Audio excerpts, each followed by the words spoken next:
Attends. J'ai mis du mauvais côté. C'est bon là si je mets la caméra?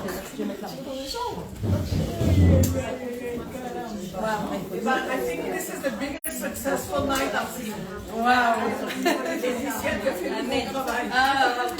Merci d'être venu. Merci à l'équipe. On va dédier ce cours pour la Refouach Lema de Gabriel, Batsheva, Bat Rivka. Il lui envoie une guérison complète. Et Ezrat Hashem, qu'elle soit toujours près de sa famille dans la joie et vraiment dans le nachat de sa famille. Ezrat Hashem. Et à la fin du cours, on lira un télim ensemble. Donc restez ici juste une petite minute, on va lire un télim. On dira les noms de tous ces gens. Si vous avez d'autres personnes pour qui vous l'avez compris, Ezrat Hashem, on parlera à ce moment-là de toutes ces personnes et on pensera fort à elles. Donc, Laetitia, qui a fait l'affiche du cours, je vais t'embaucher pour toutes les semaines. Elle a choisi le titre, même le titre, je ne veux pas. J'ai regardé, j'ai dit, ah tiens, elle a écrit quoi? Hanouka et la lumière. Bon, ok, alors j'ai préparé Hanouka et la lumière. Et c'est ce que j'ai fait. J'ai dit, tiens, il faut parler ce soir de Hanouka et de la lumière de Hanouka. Qu'est-ce que c'est ces lumières? Qu'est-ce que c'est ces bougies? Qu'est-ce qu'elles représentent? Alors, il faut savoir que d'après la Gemara, on n'a pas besoin d'allumer tous les soirs plusieurs bougies. D'après la Gemara, la mitzvah de Hanouka, c'est d'allumer tous les soirs une bougie. Et si on veut vraiment faire très bien la mitzvah, chaque personne de la famille, elle allume une seule bougie. Donc premier soir une bougie, deuxième soir une bougie, etc. etc. Mais nous, en fait, on ne fait pas du tout ça. Nous, on suit la vie de ce rabbin qui s'appelait Hillel. Et Hillel, il a dit que chaque soir, on doit ajouter une bougie. Et c'est ce qu'on fait. Le premier soir, on ajoute, on fait une bougie. Le deuxième soir, 2. Je ne compte pas Shamash. Le troisième soir, 3. Quatrième soir, 4, etc. Jusqu'au huitième soir, on fait en tout 8 bougies. Et si on compte le nombre de bougies entre tous les soirs, on va voir ça qui sont bonnes en maths, ça fait combien de bougies? 8 fois 48. Oh, je ne peux pas rentrer les enfants, c'est la honte. C'est 36 bougies, les copains. D'ailleurs, si vous voyez, quand on achète les paquets des bougies de Hanouka, c'est en général des boîtes de 36 ou de 40 max. 40. Pourquoi? Parce que ça inclut le shamash. Donc tu ajoutes, mais si tu comptes que les bougies, c'est 36 bougies. Franchement, je suis un peu déçue là. J'étais sûre que tout le monde allait avoir la réponse. Mais pourquoi 36? Merci. Bah, quand tu comptes 1, plus 2, plus 3, plus 4, plus 5, plus 6, plus 7, plus 8, vas-y.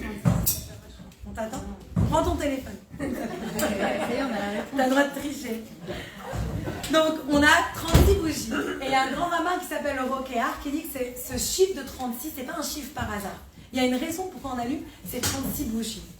Et pourquoi? C'est parce que cette lumière de Hanouka, elle est très spéciale. Alors, quand on parle de lumière, venons, on essaie de réfléchir à l'origine de la lumière. Quand la lumière a-t-elle été créée? Quel jour des 7 jours de la création? Le premier jour. Qu'est-ce qu'on dit sur le premier jour? Que Dieu il a séparé l'obscurité de la lumière. Et donc on a eu la lumière.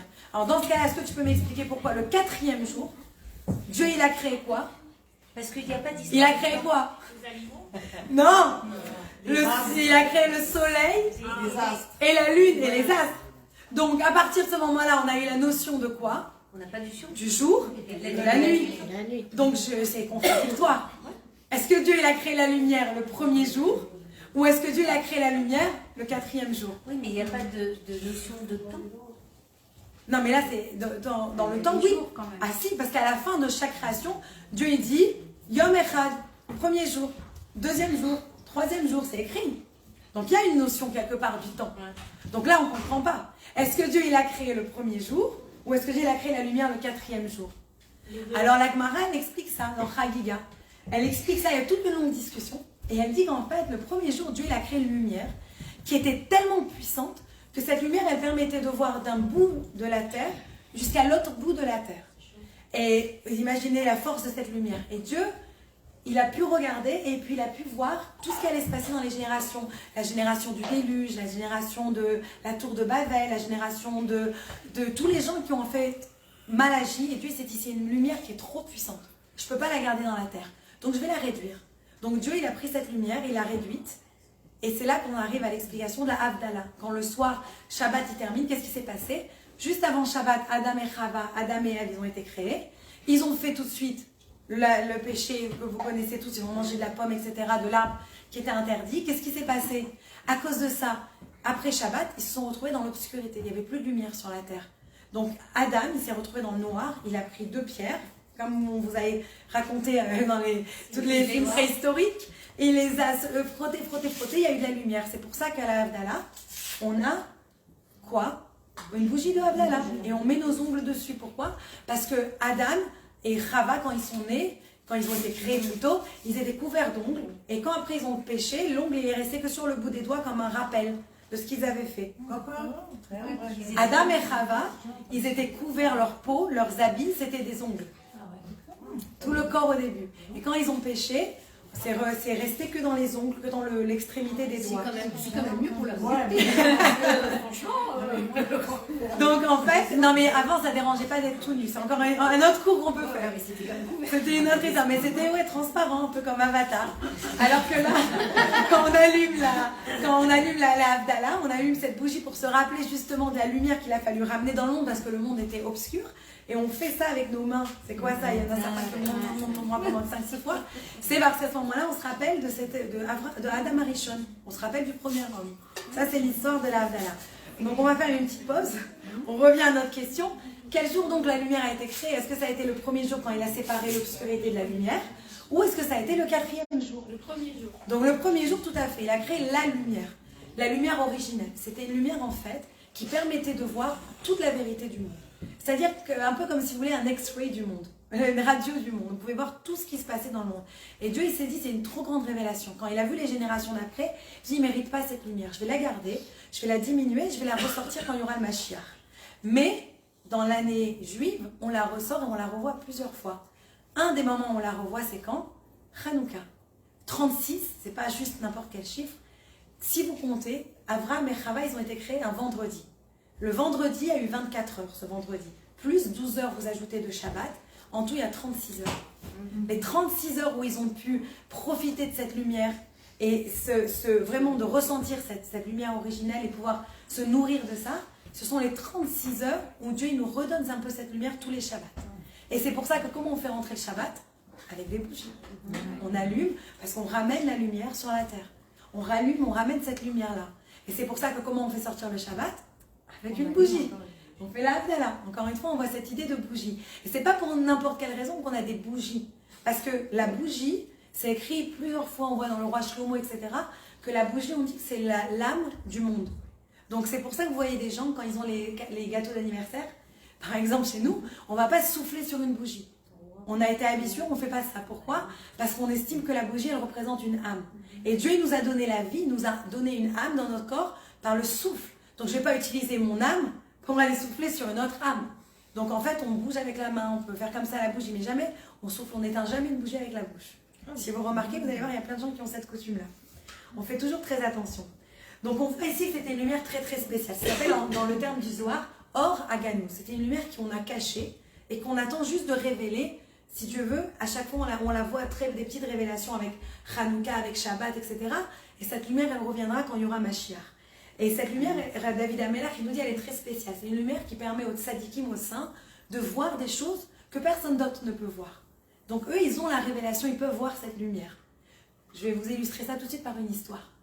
Je suis passée une fois devant le Rabbi Lubavitch quand j'étais une petite jeune. Et je voulais demander une bracha pour mon petit frère. J'ai un petit frère qui est petit, il a bientôt 39 ans, si tu veux. Mais quand il avait 6 mois, il a eu la mort subite du nourrisson. Il a pas respiré pendant quelques minutes. Mes parents étaient à une réunion pour leur école, ils sont arrivés de l'école, ils sont demandé à la babysitter, elle a dit non, le petit il était très calme, très gentil, il m'a pas dérangé. Ma mère est partie voir le petit, mon frère, il était tout bleu. On a appelé l'hôpital, je me rappelle, j'étais petite, mais je me rappelle encore des ambulances, l'hôpital, etc. C'était horrible. Et ils ont pris le petit, etc. Et il a été sauvé, il était vivant, mais jusqu'à aujourd'hui, il a des grosses séquelles.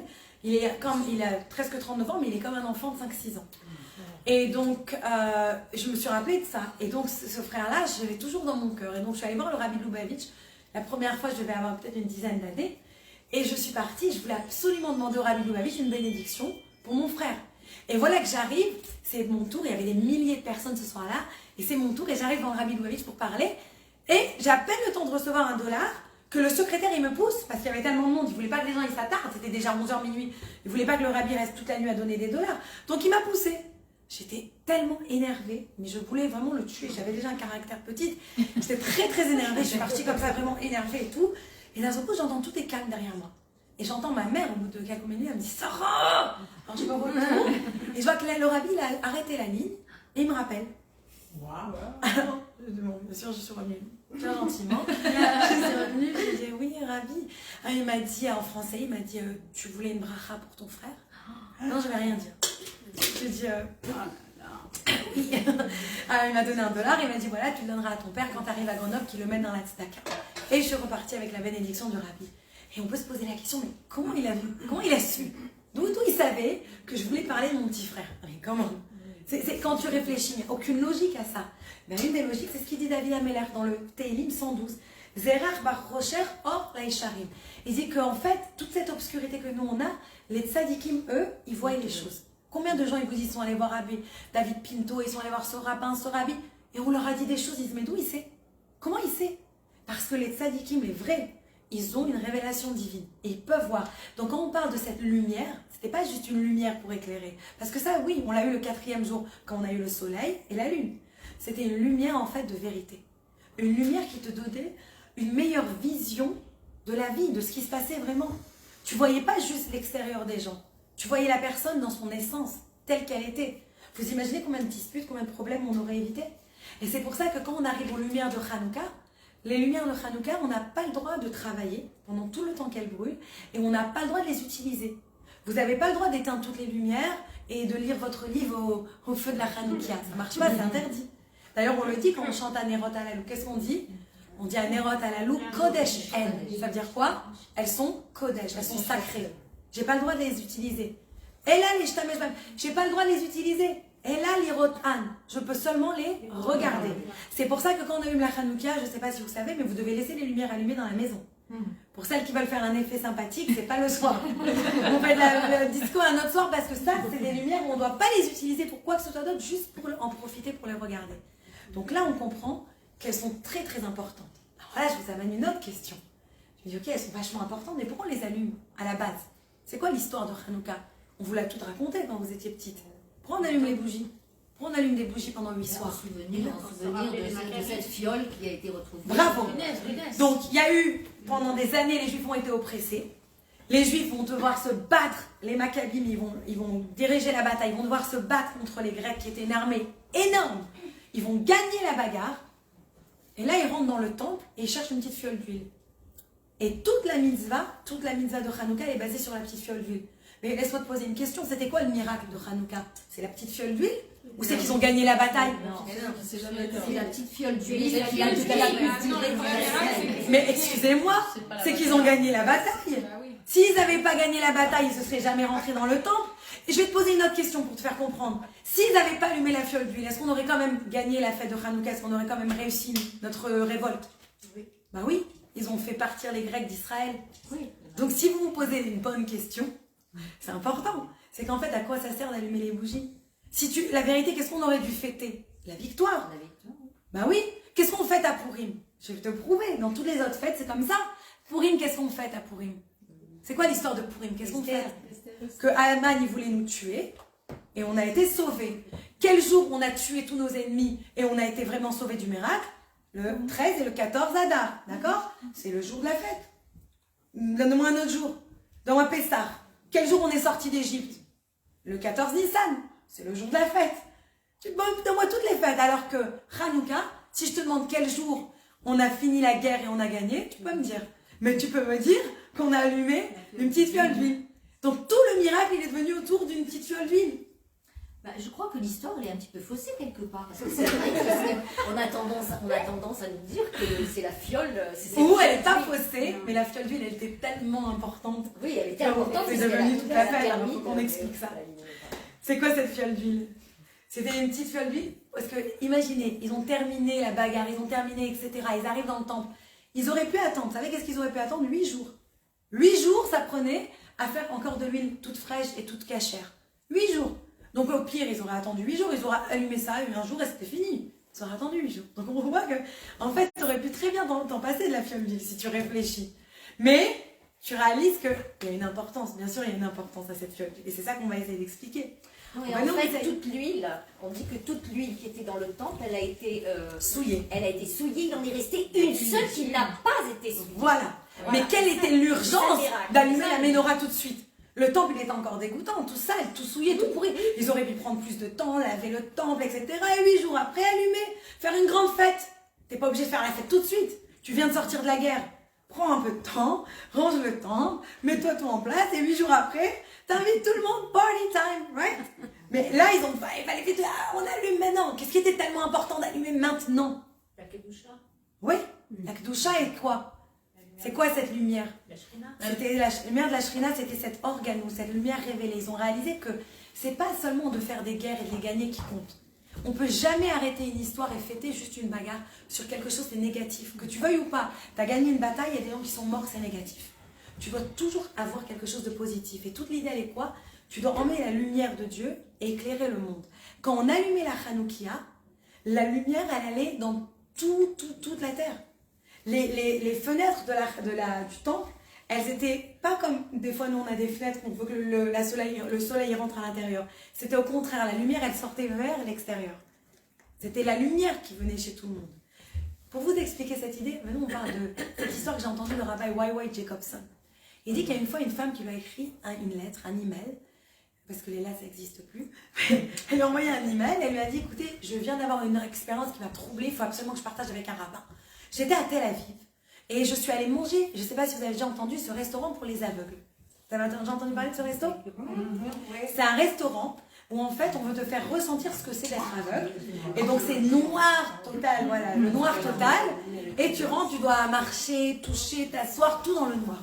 Et elle a dit, elle est rentrée dans ce restaurant, c'était l'obscurité totale, elle voyait rien, elle était comme une folle comme ça. Et elle s'est pris un moment de comme ça, la panique. Elle a commencé à trembler, elle tremble. Et à côté d'elle, le serveur, il lui a dit, madame, il avait une voix calme, douce, une belle voix. Vous savez, des fois, vous avez des voix belles comme ça. Moi, je me rappelle quand j'étais petite. Bon, moi, j'avais du bon Yetzerara. J'écoutais Fun Radio, je crois que ça s'appelait. Il y avait Doc Eddie Fool. Et je me rappelle que j'adorais sa voix, celui-là. Jusqu'à ce que 2 ans après, ils ont sorti sa photo dans un magazine. J'ai plus pu écouter sa voix, c'était fini. C'était horrible. Bah, imaginez la meuf, elle entend la voix du serveur, etc. Elle se dit, waouh, c'est extraordinaire. Il a une voix tellement douce, il doit être tellement mignon, tellement gentil. Ah, il lui dit, madame, je sens votre anxiété, calmez-vous. Elle lui dit, comment vous sentez mon anxiété? Vous voyez rien? Bon, ils ne vexent pas, ils savent tous qu'ils sont chez les aveugles. Vous voyez rien? Il lui dit, non madame, quand on ne voit pas, quand il nous manque un sens, on développe les autres sens. Et je peux sentir votre anxiété. Et vas-y, qu'il lui raconte sa life, qu'il lui parle de lui, qu'il lui parle de elle. Waouh, elle s'assoit, elle mange, elle a un repas magnifique. Tout se passe super bien. Jusqu'au moment où elle sort du restaurant et il y a la lumière. Et là, elle voit sa tête. Et là, elle dit au rabbin, je suis désolée de dire ça, mais sa tête, c'était Quasimodo. Elle a eu, elle a dit, j'ai eu un dégoût, c'était horrible de regarder sa tête. Et elle dit au rabbin, en fait, elle veut un peu sa guidance, etc. Le rabbin, il lui a dit, je ne sais pas quoi te répondre, la vérité. Mais qu'est-ce que ça nous apprend, cette histoire, qui est une vraie histoire? Ça apprend que dans la vie, on a 2 sortes de visions. On peut voir les choses de 2 manières. On peut des fois voir mieux quand on ferme les yeux. Vous avez jamais remarqué, des fois, on va voir quelque chose qui est très loin. Qu'est-ce qu'on fait? Ouais, on ferme les yeux. On ferme les yeux pour voir quelque chose qui est encore plus loin. Parce qu'on se focalise sur la chose. Donc on voit ici qu'il y a plusieurs sortes de visions. Et là on comprend les 2 lumières que Dieu a créées. On a la lumière qui est là. C'est une lumière que tu peux voir même les yeux fermés. C'est quand tu entends l'âme d'une personne. Là elle avait par exemple, cet exemple, elle avait entendu la voix de la personne, etc. Donc ça l'avait touchée parce qu'elle avait connecté avec l'âme de la personne. Mais une fois qu'elle a ouvert les yeux et qu'elle a eu la lumière, elle s'est bloquée sur quoi? Sur l'extérieur de la personne. Et nous, combien de fois on vit nos vies et on voit des situations, on voit des gens et on se bloque que sur leur extérieur? On n'arrive pas à passer outre. Moi, je me rappelle, j'avais oublié une fille à qui je voulais présenter un chidour. Je lui ai dit, voilà, je voudrais présenter un garçon et tout, il est super bien. Vraiment, je pense qu'il irait bien avec toi. Elle m'a dit, comment il s'appelle? Je lui ai donné le nom. 5 minutes après, elle me renvoie un texte. Non, non, merci beaucoup, mais même pas en rêve, pas pour moi du tout. Je dis, attends, mais peut-être elle le connaît déjà, bon. quelques mois après, on s'est retrouvés toutes les deux assises ensemble à son mariage, à ce garçon. Et je suis assise à côté d'elle, je dis, quel darkag, imagine que j'allais te le proposer. Elle me dit, me le proposer. Je dis, bah oui, tu te rappelles pas, je t'avais donné son nom. Elle m'a dit, quoi? Elle m'a dit, mais attends, en fait, j'étais allée sur Facebook et elle avait vu un monsieur, genre hyper fort, avec les poils comme ça, dans une piscine, avec des gros verres de vin. Elle dit, ah, c'est pas pour moi. Je dis, mais tu m'aurais demandé. Des fois, tu te bloques de la personne, c'est vrai, de l'extérieur. Tu n'attends pas de connaître comment sa tête, elle ne me revient pas. Mais tu la connais, tu lui as parlé, tu sais qui c'est, tu sais qu'est-ce qu'elle fait, tu connais rien, tu la juges comme ça. Combien de fois on fait cette erreur dans nos vies? Et c'est ça l'idée. L'idée, elle est que Dieu il nous dit qu'on doit entraîner nos yeux à voir différemment. On doit voir avec notre cœur et on doit voir des fois avec nos yeux parce qu'on en a besoin aussi. C'est pour ça que tous les jours, on dit merci à Dieu pour nos yeux. Dans la bracha, on dit quoi? Pokear, et vrai, merci à Dieu que tu m'ouvres les yeux des aveugles. On dit ça tous les jours. Mais il y a des moments où on doit couvrir les yeux. Par exemple, quand on fait le schéma Israël, là, on se couvre. Parce que c'est pas le moment de regarder le monde. C'est le moment de rien voir et de se connecter avec Hachem. Je suis avec moi et Dieu. Un autre moment où on se couvre les yeux, c'est quand on allume les bougies. Quand on allume les bougies du Shabbat, on amène la bénédiction dans la maison et on couvre les yeux encore une fois. Vous voyez, il y a des moments où on couvre par exemple la femme avant qu'elle se marie. Combien de fois, vous voyez, les femmes, on leur met le voile. Parce qu'il y a des moments où c'est pas le moment d'être avec tout le monde, c'est le moment d'être avec toi-même. C'est le moment d'avoir une réflexion intérieure. C'est vrai, c'est tellement, tellement important de réaliser ça. Et je peux vous assurer que voir tout en couleur, c'est mamash, un miracle. J'ai la speech thérapie, l'orthophoniste, de mon fils. Elle est, comment on appelle ça? Oui, merci. Comment on dit ça en français? Daltonienne. Et elle m'explique, elle voit rien. Elle me dit, je dis, mais comment tu me vois à moi? Elle me dit, bah, je te vois en gris. T'es noir et blanc. Elle me dit, je peux pas conduire de voiture. Pourquoi? Parce que par exemple, si le feu... mais ça c'est exagéré, c'est pas vrai, les daltoniens, ils ont une vie absolument normale. Pas tous. Elle, par exemple, elle m'a expliqué qu'elle ne peut pas. Elle ne peut pas conduire une voiture. Elle est tout le temps au Uber. Ah oui, mais elle est plus daltonienne. Non, elle ne voit rien. Elle ne voit pas de couleur, en fait. Elle voit aucune couleur. Alors, je lui ai dit, par exemple, comment tu t'habilles? Elle m'a dit, bah, si tu remarques, j'ai toujours ou du noir ou du jean. Et c'est vrai, maintenant j'ai remarqué, parce qu'elle m'a dit, ça va avec tout. Donc en fait, je choisis le haut, du noir ou du jean. Parce qu'en fait, elle n'a pas besoin, parce que j'étais étonnée moi aussi, je me dis, c'est pas possible, comment tu vis? Et en fait, on se rend pas compte, on a une vision, mais ça bien sûr, c'est une histoire d'une personne, mais nous, on a ça en tous les jours. Parce que les couleurs, ça peut être les couleurs d'une personne, c'est les couleurs, c'est les qualités d'une personne. C'est ce que la personne, elle représente, ce en quoi on croit. Il y a tellement de choses. Une personne, elle est en couleur. Vous savez, il y avait ce livre qui était sorti il y a des années en arrière. Et il expliquait que chaque personne elle a une aura. Et par exemple, il y a des auras positives, des auras négatives. Par exemple, il y en a qui ont des couleurs rouges, il y en a qui ont des couleurs bleues, etc. C'était toute une idée, on n'y croit pas, mais l'idée elle était là. On voit une personne avec des couleurs. Donc ça, c'est l'organos, c'est les couleurs que Dieu dit. Il dit en fait, c'est les couches de la réalité. Et tu peux pas me dire, moi j'ai parlé à un petit jeune, il m'a dit, moi, je crois que ce que je vois, donc je ne crois pas en Dieu. Je lui dis, mais est-ce que tu vois l'oxygène? Il me dit, non. Je dis, mais tu respires. Tu pourrais pas respirer sans oxygène. C'est vrai. Vous avez déjà essayé de prendre une araignée et la mettre sous un microscope? Non, c'est vrai, vous en voyez de la crème. Mais vous la mettez sous le microscope, vous allez voir, elle a des petits yeux, elle a plusieurs pattes, elle a des poils.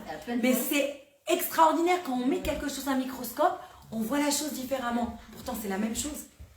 Ça, c'est la vie. Il y a le organous et il y a la lumière qu'on a du jour. La lumière du jour, c'est la lumière normale. C'est comment on voit les gens de l'extérieur. La organous, cette lumière, c'est comment on voit les gens profondément. Comment on voit la vie profondément. Et ça, on doit tous faire un effort pour travailler sur nous. Ça, c'est la leçon de Hanouka. Comment je vois autour de moi les gens. Et je vais vous dire, si on ne fait pas ce travail, c'est là qu'on crée la haine. C'est là qu'on crée les disputes. Le meilleur exemple, c'est cette semaine, la paracha. De quoi on parle? Joseph, Joseph, il était détesté par tous ses frères. On dit, ils n'arrivaient même pas à lui dire bonjour et au revoir, tellement ils ne pouvaient pas se le voir. Ni bonjour, ni au revoir. Ils n'arrivaient même pas à lui parler. Et on peut se demander comment c'est possible qu'on déteste tellement un frère. Je sais que quand avec mes enfants, on regarde la paracha dans la voiture, des vidéos de la paracha, ils m'ont dit, mais c'est pas possible, comment ils peuvent tuer leurs frères, ils sont méchants. J'ai dit, non, t'as raison, mais je vais te dire comment. Parce qu'ils sont devenus jaloux. Et qu'est-ce qui s'est passé? Une fois que tu es devenu jaloux, ils ont vu leur frère, on revient toujours à la vision, regardez. Ils ont vu leur frère que de manière mauvaise. Et une fois que tu vois quelqu'un que mauvais, tu n'arrives plus à voir le bien, il y a un gros souci. Parce qu'il n'y a personne qui est que mauvais. Tout le monde a du bien en soi. Si tu vois quelqu'un un petit peu de bien, certains, je sais pas, on va le nommer, mais Hitler, on va dire. ah, il marchait moins. Non, mais bon, C'est que du mauvais. Des exceptions. non, oui, C'est pas vrai, oui. le dernier, il a dit que c'est pas vrai. À Kanye West, il a dit que c'était pas vrai. Ah, celui-là, C'est pour sa femme, il était bien. mais là, je vais vous donner une autre histoire qui est extraordinaire pour vous expliquer comment on peut voir les choses. Il faut pouvoir voir au-delà, mais c'est pas donné à tout le monde. Ça se travaille. Il y a un jour un homme, d'ailleurs on en a parlé au cours dernier, on parlait des mariages polygames, etc. Il y a un jour un homme qui est parti voir le Rabbi Lubavitch. J'ai raconté cette histoire, maintenant je vous raconte la suite. Il est parti voir le Rabbi Lubavitch, c'était un Kohen. Pourquoi il est parti le voir? Parce qu'il était marié pendant plus de 10 ans avec sa femme, fou amoureux, il s'adorait, etc. Mais il n'arrivait pas à avoir d'enfant. Et vous savez, il y a toujours des gens qui donnent des très bons conseils. Ces gens-là, ils sont venus le voir, un rabbin, il lui a dit, écoute, ça fait 10 ans, vous n'avez pas d'enfant, il est temps que tu divorces. Et parce que toi, tu as besoin d'un enfant pour ta génération, etc. Et vas-y, qui lui a mis dans la tête qu'il fallait divorcer. Et lui, il adorait sa femme, il ne voulait pas. Et voilà que les discussions, pas les discussions, ça a tellement duré, au bout d'un moment, la femme, elle a dit, tu sais quoi, vas-y, on divorce, varie-toi, va avoir un enfant avec une autre femme, c'est pas grave. Ils se séparent, ils divorcent. Et à ce moment-là, elle réalise un mois après qu'elle est enceinte. Mais maintenant, je ne sais pas si vous savez pas, mais un Cohen, il n'a pas le droit de marier, de divorcer, même si c'est sa femme, son ex-femme. Donc maintenant, il est là, encore fou amoureux de sa femme, son ex-femme, enceinte, il ne peut pas avoir son gosse, il ne peut pas avoir sa femme, il était dans un état de déprime terrible. Et voilà qu'il va voir des rabbins, et il demande à ce grand rabbin, et à ce grand rabbin, et tout le monde lui dit, écoute, on ne sait pas quoi te dire, t'es un Cohen, on ne peut pas permettre, parce qu'il y en a un qui lui a dit, écoute, moi je t'en supplie, va à New York voir le Rabbi Lubavitch. Va le voir. Il a dit, pourquoi? J'ai vu tous les grands rabbins d'Israël, qu'est-ce que je vais aller voir un rabbin à New York? Il a dit, écoute, tu ne sais jamais, qu'est-ce que tu perds? Tu vas, tu demandes une bénédiction, pire qu'il t'aide dans ta vie, tu perds rien. Il va. Et cette histoire, je voudrais juste préciser qu'elle est racontée par Y.Y. Jacobson, qui lui a raconté cette histoire, Rabbi Klein, qui était le secrétaire du rabbi. Donc le secrétaire du rabbi lui raconte cette histoire et lui dit, je te raconte cette histoire parce que j'étais devant. Donc il me raconte une histoire qu'il a vécue avec le rabbi. Il lui dit donc un jour, on voit ce monsieur qui arrive chez le rabbi. Et moi j'étais le secrétaire ce jour-là. Et donc il vient, il commence à pleurer au rabbi, il raconte son histoire.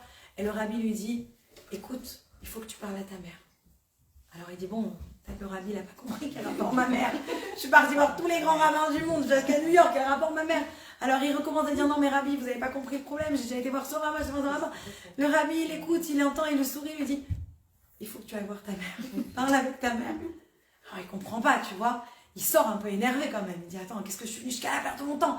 Il voit un chassid. Le chassid lui dit, écoute-moi, si le rabbi l'a dit parle à ta mère, rentre chez toi tout de suite et parle à ta mère. Il arrive en Israël, il va voir sa mère et il lui raconte l'histoire. Et il dit ce que le rabbi lui a dit. Sa mère, elle se met à trembler, elle commence à pleurer, à pleurer, à pleurer. Elle lui dit, je m'excuse, on t'a jamais dit. Mais en fait, tu as adopté. Elle dit, quoi? Elle dit, en fait, tu viens d'une situation horrible dans ta famille. Et comme on ne voulait pas que tu aies de la peine de savoir d'où tu venais, comment tu as été abandonné, alors on t'a toujours fait croire que tu étais notre enfant. Mais en fait, tu n'es même pas un Cohen. Tu n'es pas notre fils. Tu es un enfant, voilà ton nom de famille, tu n'es même pas Cohen. Il a parlé à sa mère, il a vu qu'il n'était pas Cohen, il a pu se remarier avec sa femme. Alors Rabbi Jacobson, il s'est tourné vers le Rabbi Klein, il lui a dit, dis-moi, comment le rabbi l'a su? Vas-y. Comment le rabbi l'a su une chose pareille? Quelqu'un vient le voir et lui dit, va parler. Comment il a pu voir? Alors Rabbi Klein, il lui a dit, écoute-moi, il y a des gens qui peuvent voir. Il y a des gens qui peuvent voir. Il y a voir et à voir. On n'a pas tous la même vision. Mais cette vision, elle se travaille. Vous savez qu'est-ce qu'elle a dit à Hélène Keller, celle qui était aveugle, que vous avez déjà entendu parler d'elle, j'imagine. Elle a dit, pas tout le monde peut avoir la vue, mais le vrai problème, c'est quand on manque de vision. C'est profond. C'est quand tu manques de voir en profondeur les choses. C'est ça la vision. Elle disait qu'une fois, elle s'est vraiment énervée parce qu'elle est partie, il y avait une petite jeune de son groupe qui est partie dans la forêt faire une promenade. Et elle est revenue, elle lui a dit, alors comment c'était ta promenade? Elle a dit, ah, ça va, c'était ok. Elle a dit, comment tu peux dire ça? T'as vu les arbres? T'as vu le ciel? T'as vu la terre? C'est extraordinaire, moi je peux pas les voir. Tu peux pas dire la vie elle est ok. Tous les jours, je vous assure, je préparais le cours, je regardais le dehors, je dis merci Dieu pour le ciel, que je peux voir la terre, que je peux voir mes enfants. Quelle joie, mais vraiment, qu'on peut voir. Maintenant, il faut juste travailler de voir beyond. Et c'est quoi? Donc ces lumières de Hanouka, parce qu'on parle de ça ce soir, c'est d'ouvrir les yeux du monde. Quand on allumait la petite fiole d'huile, On l'a allumée pourquoi? Pour que tout le monde la voit. Et jusqu'à aujourd'hui, c'est quoi la mitzvah de Hanouka? C'est pas juste d'allumer vos bougies, c'est de les allumer près d'une fenêtre. Parce que tout le monde, c'est pour ça que les Chabad, ils allument la Hanoukia de partout. À Grenoble, par exemple, mes parents, ils ont un camion avec la Hanoukia sur le toit et ils se baladent dans toutes les stations de ski, dans toute la ville, ça chante. Vous n'avez pas idée combien de gens ils viennent nous voir, que de leur vie, ils étaient juifs et ils ne savaient même pas que c'était Hanouka. Moi, je sais que je mets devant ma maison chaque Hanouka un grand Hanouka gonflable. Et les voisins qui ne sont pas du tout religieux, ils viennent à chaque fois me dire merci. Mais non, moi, on sait que c'est Hanouka. C'est un même. Les gens, ils ne savent pas. Si tu ne suis pas le calendrier juif ou tu n'es pas dans une communauté, d'où tu vas savoir? Donc, c'est vraiment important quand on met le miracle à l'extérieur, ça aide les autres. Et toute la mitzvah, elle était là parce que toute l'idée de Hanouka, le mot Hanouka, il vient de Chinour, qui veut dire éducation. Toute l'idée de Hanouka, c'est d'éduquer nos enfants. Comment on éduque nos enfants? Et bien sûr, après, on peut ouvrir ça à nos maris, à nos proches, etc. Mais c'est d'éduquer nos enfants. Et là, j'ai lu quelque chose qui était magnifique. Comment on éduque les enfants? Comment on les regarde, comment on les voit. C'est comme ces bougies de Hanouka. On n'a pas le droit de les utiliser. On n'a pas le droit de rien faire. Qu'est-ce qu'on doit les faire? Elles sont kadosh, elles sont saintes. Des fois, on voit un enfant et un enfant, il ne fait pas exactement ce qu'on veut. Il n'est pas assez religieux ou il est trop religieux. Les deux peuvent déranger des fois des parents. J'ai entendu les deux. Il y a des parents qui sont très énervés quand leurs enfants deviennent religieux et il y a des parents qui sont très énervés quand leurs enfants ne deviennent plus religieux. Ça va dans tous les sens, dans tous les extrêmes. Mais l'important, c'est qu'on n'est pas là pour faire des enfants, pour que les enfants ils nous amènent du nachat. Pour que les enfants, ils sont là pour nous donner du plaisir. Hachem, il nous a confié les enfants pour qu'on les aide justement à voir, à se voir eux-mêmes avec amour, à s'aimer. C'est ça notre but quand on éduque les enfants. Et c'est pareil quand on éduque peut-être pas, mais quand on parle à notre mari. On va leur faire croire que c'est pas de l'éducation, mais oui, on les éduque. Mais l'idée, elle est là. Shlomo Amelech, il dit Ner Adonai, on revient à cette idée de bougie, la bougie de Dieu, c'est Nishmat Adam, c'est comme l'âme d'un homme. C'est-à-dire que toute l'idée, toute notre vie, on doit faire quoi? On doit faire un travail d'introspection. Regarder, ouvrir les yeux et voir tout ce qu'on a autour de nous comme quelque chose qui est kadosh, qui est saint. Donc ces 8 bougies de Hanouka, elles sont là pour nous rappeler de ce message. Elles sont là pour nous rappeler qu'elles brûlent, justement. Et c'est pour ça qu'on ne s'arrête pas sur la guerre, on s'arrête sur la fiole d'huile. Parce que bien sûr qu'on aurait pu faire la fête, même sans la fiole d'huile, on aurait pu attendre 8 jours après. Mais le jour du miracle, c'est le jour de la fiole d'huile. Pourquoi? C'est pour ça, c'est ce jour qu'on commence la fête. Pourquoi? Parce que c'est justement à la lumière qu'on voulait ramener. C'est cette idée de lumière. L'idée de guerre, l'idée de ça, c'est très joli. Mais ce n'est pas le but ultime de la vie. Le but ultime de la vie, c'est qu'est-ce que tu vois?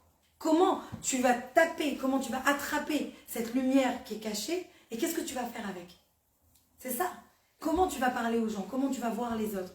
De toujours voir le bien chez l'autre. Vous connaissez cette histoire peut-être de Rabbi Levi Yitzhak de Berditchev. C'était un rabbin qui adorait toujours trouver quelque chose de bien à dire sur chaque personne. Chaque personne, il allait la voir, il trouvait quelque chose de bon, quelque chose de bon, quelque chose de bon. Toujours un truc extraordinaire. Un jour, c'était Kippour, et il a vu un homme qui fumait devant la synagogue. Alors, il est parti le voir, il lui a dit, dis-moi, tu sais que c'est Yom Kippour? Il dit, ouais. Et alors? Il dit, tu sais que c'est interdit de fumer? Il dit, ouais. Je sais, c'est interdit de fumer à Yom Kippour. Et alors? Il dit, mais tu fumes? Il dit, ouais, je fume. Il a dit, t'as vu Dieu? Tes enfants, même pas ils mentent. L'idée, elle est là. On ne ment pas. Ça veut dire, il y a toujours un truc bon. Même c'est toi qui me dis, il y a toujours un truc bon. Il aurait pu dire, non, regarde, cet athée-là qui vient devant la synagogue avec sa cigarette à Kippour. Non, il a trouvé quelque chose de bon à dire. Et quand tu trouves quelque chose de bon à dire sur ton enfant, tu lui transformes la vie. Vous avez peut-être déjà entendu cette histoire avec Thomas Edison, celui qui a inventé l'électricité. Vous connaissez l'histoire. Celles qui ne connaissent pas, je raconte rapide. Mais un jour, il a été viré de l'école. Il a été jeté de l'école et sa maîtresse elle lui a écrit un mot. Et dans le mot, elle a dit, donne-le à ta mère. Il a emmené le mot à sa mère et sa mère, elle lui a dit, waouh, il y a marqué que tu es un enfant extraordinaire, que tu peux apprendre, que maintenant tu vas apprendre avec moi à la maison parce que tu es tellement intelligent.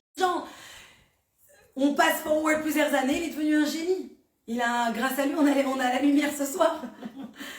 Alors que quand elle est morte, on raconte qu'il est parti, qu'il a trouvé ce mot et en fait, il y avait marqué quoi? Il est nul, il ne comprend rien, c'est un bon à rien, etc. Reprenez-le à la maison.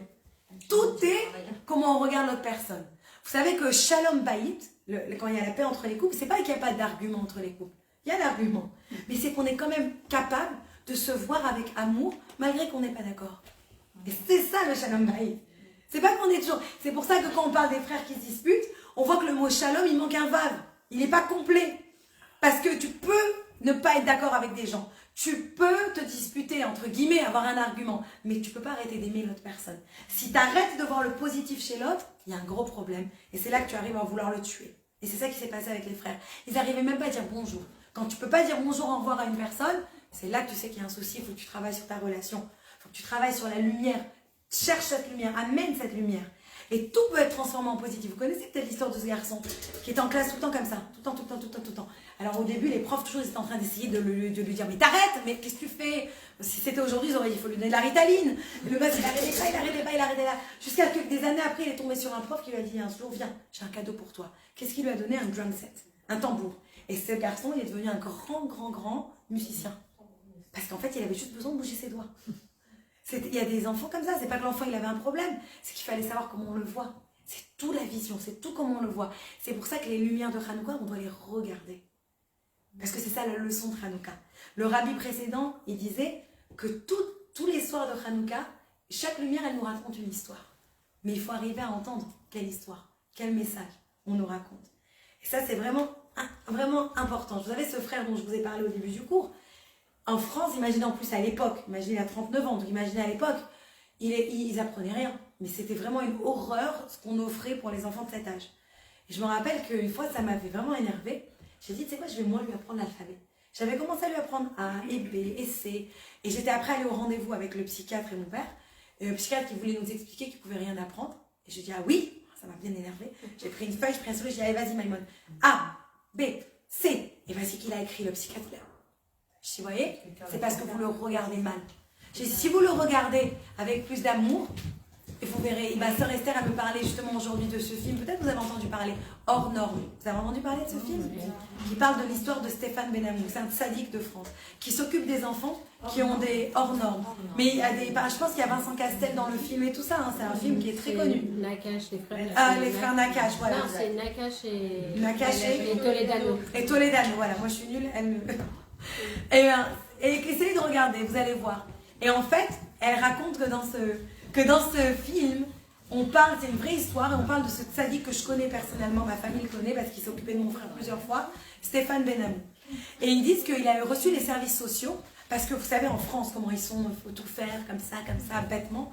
Donc ils sont venus et ils lui ont dit, bah, tu fais pas les choses comme il faut, et c'est pas comme ça, et c'est pas comme ça. Et en fait, il leur a dit, mais qu'est-ce que vous pensez? Il a dit, venez voir les enfants, restez avec moi toute une journée, venez on essaye votre méthode. Et en fait, ils ont vu que quand ils faisaient tout comme ça, comme ils voulaient, bah, l'enfant il pouvait pas répondre, parce que c'était pas un enfant qui pouvait faire ces choses pareilles. Quand il a transformé, il a changé, alors là l'enfant il a répondu. Il leur a dit, c'est comment vous voyez l'enfant? C'est magnifique ce message. Comment tu vois l'enfant? C'est comment tu vois tout le monde, comment tu vois toute la vie. C'est ça le message des bougies de Hanouka. C'est pour ça qu'on retrouve les 36 heures où cette lumière elle était révélée, on les retrouve dans les 36 bougies, c'est pas pour rien. Il y a une raison pourquoi on allume 36 bougies en tout. C'est parce que ça rappelle ces 36 heures. C'est pour ça que c'est en fait 36 heures où on a des lumières qui sont là sans jugement et qui sont là pour nous rappeler de cette lumière infinie de Dieu qui va, Bezrat Hashem, nous emmener le Mashiach. Et je voudrais juste terminer avec une petite histoire, parce que toujours je termine avec une petite histoire. Il y a plusieurs leçons de Hanouka, bien sûr. Là, on n'en a parlé que de une. On peut parler très rapidement de, juste mentionner 4 autres. Une des leçons, et ça, je trouve qu'aujourd'hui c'est tellement d'actualité, c'est de ne pas avoir peur de défendre qui on est. Les Maccabim, et on était en train d'essayer de leur enlever leur religion, on était en train d'essayer de les assimiler, de les helléniser, etc. Mais pourtant, ils ne se sont pas laissés faire. Ils ont dit non, on est juifs, on a une religion, on aime notre religion, on va être fiers de qui on est. Je sais que par exemple, il y a une vidéo qui est passée il n'y a pas longtemps, on me l'a passée. Il y a ce professeur qui venait parler de Covid en France. Je ne sais pas si vous l'avez vu cette vidéo. Cohen, il s'appelle en plus. Et il est parti à la télé française, il avait la kippa sur la tête. Et une des journalistes, qui était juive d'ailleurs, j'étais choquée quand j'ai appris ça après, elle lui a dit en gros, vous avez pas honte d'avoir une kippa comme ça dans une télé publique? Il lui a dit déjà madame, je m'appelle Cohen. C'était très bien répondu déjà ça. Et pourquoi il aurait honte? Pourquoi on aurait honte de qui on est? Pourquoi? Mais non, ça c'est de la peur. Mais on n'a pas à avoir honte de qui on est. Plus, si on a honte de qui on est, si on se cache, on va donner la place aux autres. Comment tu te bats contre l'antisémitisme de Kanye, de tous les pourris de la sorte? Par être fier de qui tu es. Si on se met de côté, on dit oui, bien sûr, pourquoi? Alors tu leur laisses la place. Pas du tout. Je suis là et je suis là pour rester. Si vous n'êtes pas content, vous pouvez crever, partir, ça ne me dérange pas. Vous pouvez y aller. Mais ça, c'est Yehuda Maccabi nous a appris cette leçon. Tu te bats pour qui tu es. T'as pas honte, t'as pas peur. Et c'est extraordinaire. Je sais pas pour celles qui ont vu, j'ai partagé ça sur Instagram. Il y a cette pourriture d'antisémite de politicienne là qui a écrit qu'elle souhaitait à tous les juifs un joyeux Hanouka. Et une, elle lui a répondu, je crois que c'était Taïb, je sais pas, je peux te dire après. Et une, elle lui a répondu, mais tu sais qu'est-ce que tu nous souhaites? C'est quoi Hanouka? C'est que ça prouve que les juifs, ils habitaient en Israël, qu'on a toujours été dans notre terre, et qu'on s'est battu pour revenir où? À Jérusalem, dans notre temple. Donc en fait, tu es juste en train de prouver notre existence, alors que toute sa vie, elle se passe à nous nier notre existence. Donc quand on est fier de nous, quand on va proclamer notre Hanouka partout, qu'est-ce qu'on prouve en fait? On prouve notre présence sur la terre d'Israël. Vous imaginez, c'est pas juste je fais ma religion, c'est mon identité, c'est qui je suis. Une autre leçon de Hanouka, c'est que tous les soirs, on ajoute une bougie. Il y avait plusieurs avis. Il y en a qui disaient qu'il fallait faire 8, après 7, après 6, 5, 4, 3, 2, 1. Mais en fait, nous, on fait 1, 2, 3, 4, 5, 6, 7, 8. Parce que toujours, on va en augmentant. Toujours dans le positif. Jamais en descendant. Mon père, toujours, il nous dit, quand vous montez dans une échelle, c'est où tu montes, ou tu tombes. Mais il n'y a pas, tu t'arrêtes au milieu. Dans la vie, tu ne peux pas te permettre de stagner. Non. Tu vas en avançant, ou tu recules. Il n'y a pas un in-between, ça n'existe pas. Une autre idée, pardon? Ah, c'est pas censé être partagé. Non. Sinon, une autre idée, c'est qu'un peu de lumière repousse beaucoup d'obscurité. Ça, vous avez déjà entendu le dire plusieurs fois, mais c'est vrai. Vous prenez une chambre, on se met tous dans le noir, vous avez une petite bougie, tout de suite, il y a la lumière dans toute la pièce. C'est magnifique.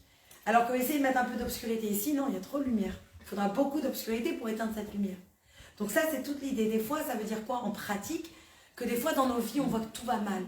Aujourd'hui, par exemple, il y a une personne très connue qui s'est suicidée, le DJ, Hélène DeGeneres.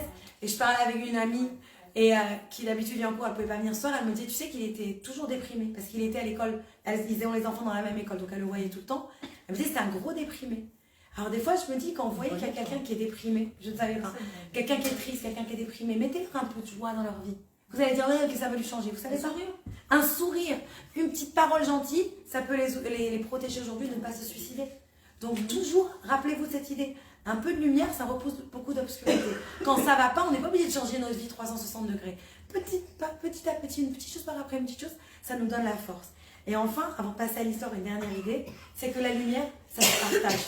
Ça se met dehors, ça se publicise, non, ça se dit même plus en français. Ça se publie. Ça me sort plus. Ça se met dehors, quoi. Vous avez compris, ça ne veut rien dire, mais vous avez compris l'idée. Ça se partage. Voilà.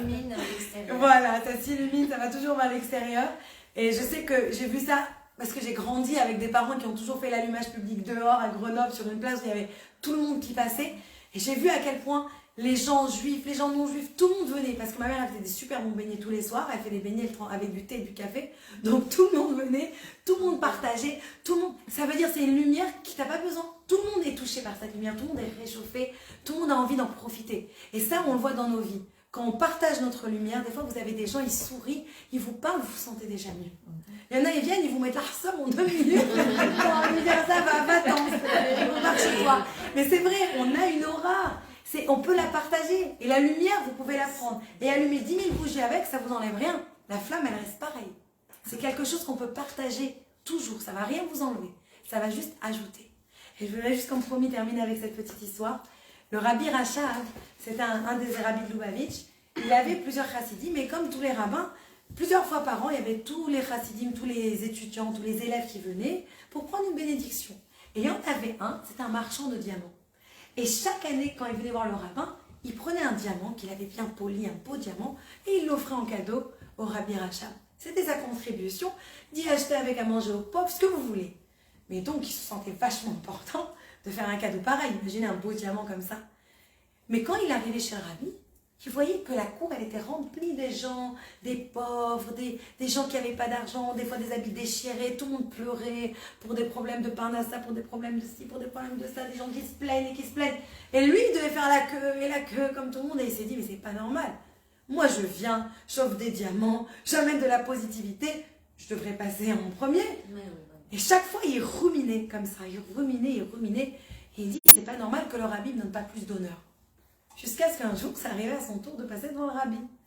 Alors il arrivait devant le rabbi, il a dit, Rabbi, cette fois, je vous ai emmené un diamant, faut regarder ce diamant. Et là, vous avez vu comment il est coupé, et là, regardez les facettes. Et le rabbi dit, ah oui, je comprends pas. Il dit, non, je vous explique. Et vas-y qu'il essaie d'expliquer au rabbi la valeur du diamant qu'il est en train de lui donner. Et le rabbi dit, 2, 3 fois, il pose des questions. Et il dit, je m'excuse, je comprends pas. Alors il en a marre. Le chassid dit, vous savez quoi, rabbi? C'est normal, vous comprenez pas. Parce que vous n'êtes pas un expert des diamants. Si vous étiez un expert des diamants, vous auriez compris la valeur de ce diamant que je vous offre. Alors le rabbi l'a regardé en souriant, il lui a dit, tu sais, moi je suis un expert des âmes. Quand les gens y passent, je vois qu'est-ce que chacun il a besoin. Et c'est comme ça que je réponds. Et il lui a envoyé la petite leçon. Et ça, c'est l'idée, c'est que, comme on a expliqué, un rabbi, quand il donne des bénédictions, quand il a des c'est parce qu'il voit cette lumière-là. Il voit jusqu'à la lumière de l'âme.